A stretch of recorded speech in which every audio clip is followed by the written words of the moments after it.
Welcome to Unique Wiki.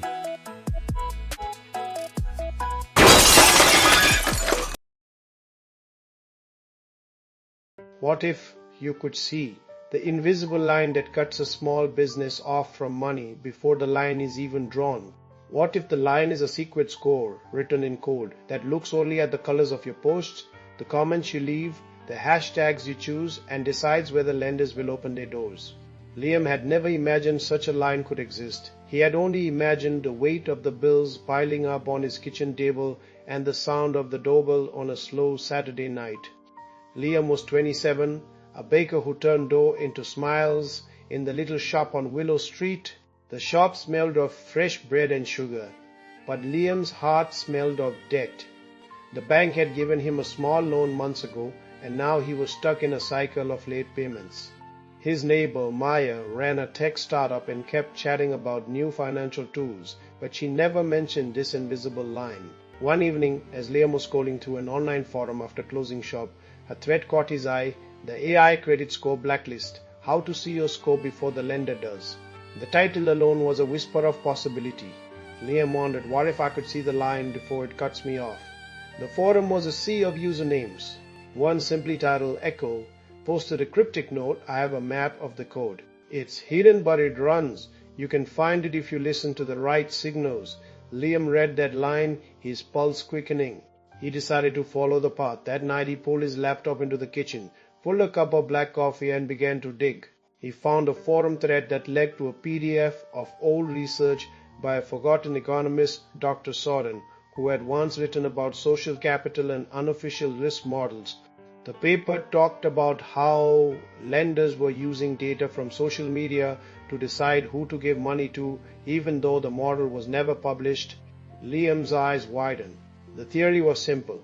The AI system scanned thousands of public posts, scored each account, and if the score dipped below a threshold, the lender would deny a loan. The threshold was a black line that could be crossed by a tiny mistake, like a single comment that could be misread by the algorithm.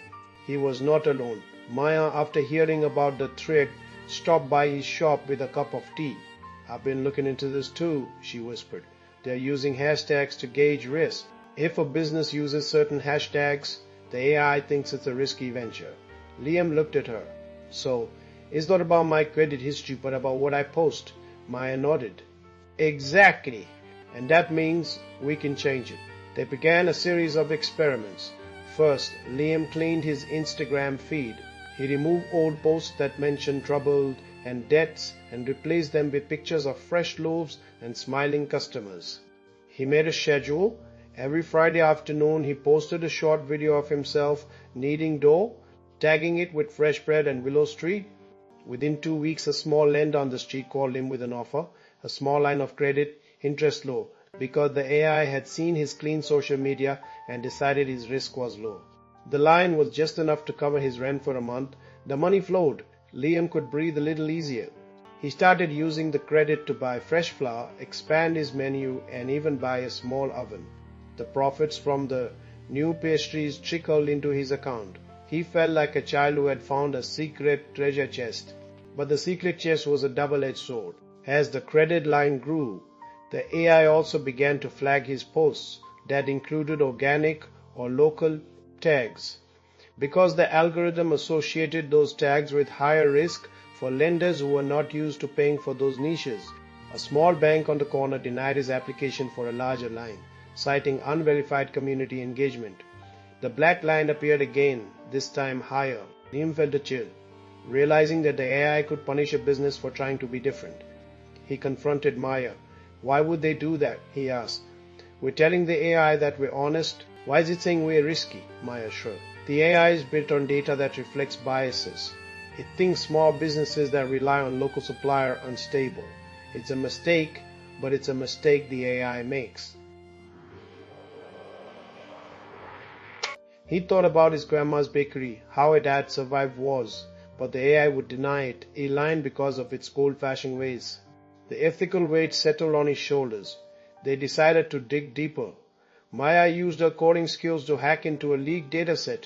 They found a hidden rule: the AI would flag any post that used more than 3 emojis as a sign of frivolity, which it equated with poor business practices, Liam's post of smiling faces would do had turned into a line on his credit score. He realized the system was a blackmailing tool, using social metrics as a lever to deny capital to those who didn't fit the model's narrow view. The first twist, the system worked. The second twist, the system could be weaponized, and a new threat emerged. A group of lenders, known in the shadows as grey lenders, had learned about the AI model. They wanted to use it to crush small businesses that were different and control the market. Liam heard rumors that they had already bought a bakery in the next town and were using the AI to sabotage the owner's social media. If Liam didn't stop, more people would be blacklisted, and the world would become a place where only a few, with perfect social media, could thrive. The choice was stark.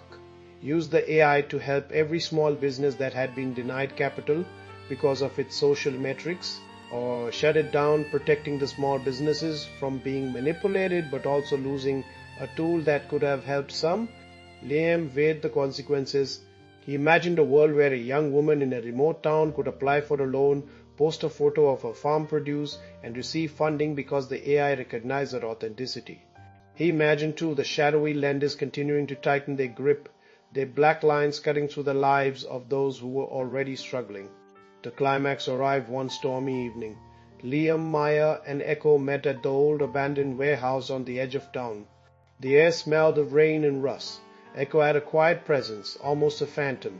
"You've walked the line, Liam," Echo said. "Now you stand on the other side." A shadow moved behind them. It was the leader of the grey lenders, a tall man with an unshakable smile. "You're too late," he whispered. "The system is already in motion." The confrontation was tense. Liam's voice trembled. "We're not here to fight, we're here to stop the harm." The grey lender laughed. "You can't stop a line that's written in code." Maya's hand tightened on a phone, ready to broadcast the truth. Liam, remembering the old economist's words about social capital, decided to reveal the black line to everyone. He shared the code, the hidden rules, the ethical implications. He made a video, posted it, and the world watched. The banks were stunned. Legislators demanded accountability. The AI model was stripped of its authority, and new guidelines were created to ensure that lending decisions were transparent. The story closed with Liam standing in the quiet bakery, watching a child place a golden coin on the counter. The coin was not a promise of wealth, but a promise of possibility. He thought about the line that had once cut him off, the line that had once seemed invisible but now could be seen by all. He wondered if money, which had always been a silent judge, could ever be fair. He remembered Echo's voice, "The line is not an end but a choice," and he wondered, in a quiet moment, what the future would hold. Would people use new tools to help one another, or would they create new lines of exclusion? The answer lay not in the code, but in the choices of those who could see the line and decide how to cross it. The line was no longer a black wall but a map, and the map's purpose depended on the hearts that read it. Found this interesting? Subscribe to the channel. Give this video a like, share it out, and drop your questions or ideas in the comments. Until our next adventure.